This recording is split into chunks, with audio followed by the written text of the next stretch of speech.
ગુજરાતનો ખેડૂત છેલ્લા ઘણા લાંબા સમયથી સરકારની સામે પડ્યો છે. જે સરકાર ખેડૂત હિતોની વાત કરતી હોય છે એ જ સરકાર ખેડૂત વિરોધી એવા કાર્યો કરે છે, જેને કારણે ખેડૂત ત્રાહિમામ પુકારી ઉઠ્યો છે.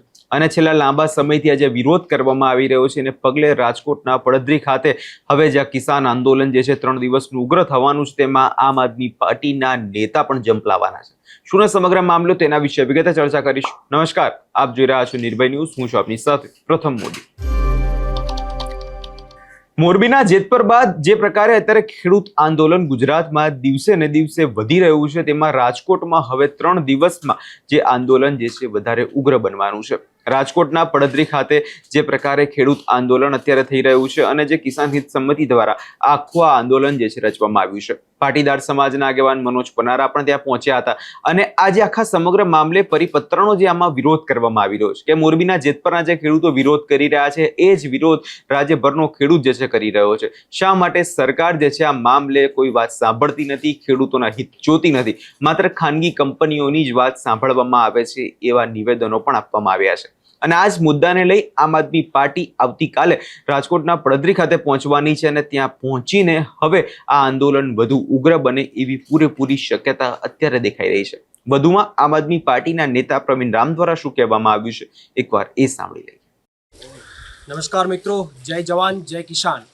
સમગ્ર ગુજરાતમાં જે વીજ લાઇનના થાંભલાઓને લઈને જે આંદોલન ચાલી રહ્યું છે, મોરબીની અંદર જે મોટા પાયે આંદોલન ચાલી રહ્યું છે અને ખેડૂતોએ જે સરકાર દ્વારા પરિપત્ર થયો છે એ ખેડૂતોના હિતમાં નથી, કંપનીના હિતમાં છે, એ વાત ખેડૂતોએ ત્યાંથી ઉચ્ચારી છે અને ખેડૂતોએ આંદોલનને ચાલુ રાખ્યું છે.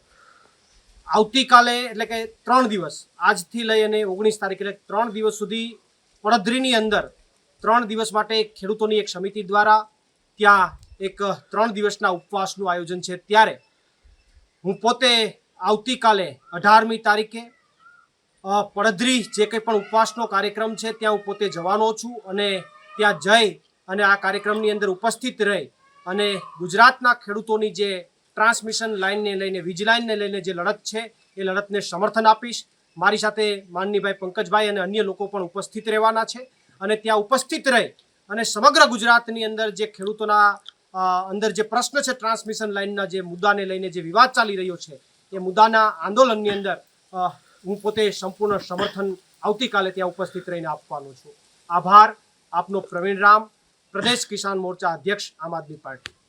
અહીંયા તમે જે રીતે પ્રવીણ રામને સાંભળ્યા અને તેમના દ્વારા વાત સ્પષ્ટ કહેવામાં આવી રહી છે કે 3 દિવસ ઉપવાસ કાર્યક્રમમાં આમ આદમી પાર્ટીના કિસાન મોરચાના પ્રદેશ પ્રમુખ પ્રવીણ રામ પહોંચવાના છે. 18 જુલાઈના રોજ પડદરી ખાતે આ ઉપવાસ કાર્યક્રમમાં હાજરી આપી ટ્રાન્સમિશન લાઇનની લડતને વધારે સમર્થન આપવામાં આવશે.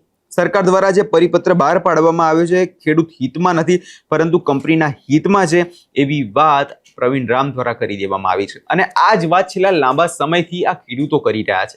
થોડા સમય પહેલા આપણે જોયું કે મોરબીના જે કલેક્ટર કચેરી છે ત્યાં પહોંચવામાં આવ્યા હતા, ખેડૂતો પહોંચ્યા હતા, ત્યાં પહોંચીને આ જ પરિપત્રનો વિરોધ કર્યો હતો. 340થી વધુ ગામના લોકો એટલે કે હજારો પરિવારો દ્વારા આ મામલે વિરોધ કરવામાં આવ્યો હતો અને એના જ કારણે એનો વિરોધાભાસ આપણે જોયો કે ગાંધીનગર ખાતે જ્યાં નેતાઓ પહોંચ્યા હતા અને નેતાઓ પહોંચીને આ પરિપત્રનો આભાર વ્યક્ત કરી રહ્યા હતા. એટલે કે સમજાતું એ નથી ખેડૂતોને કે સરકાર અસલમાં કરવા શું માંગે છે.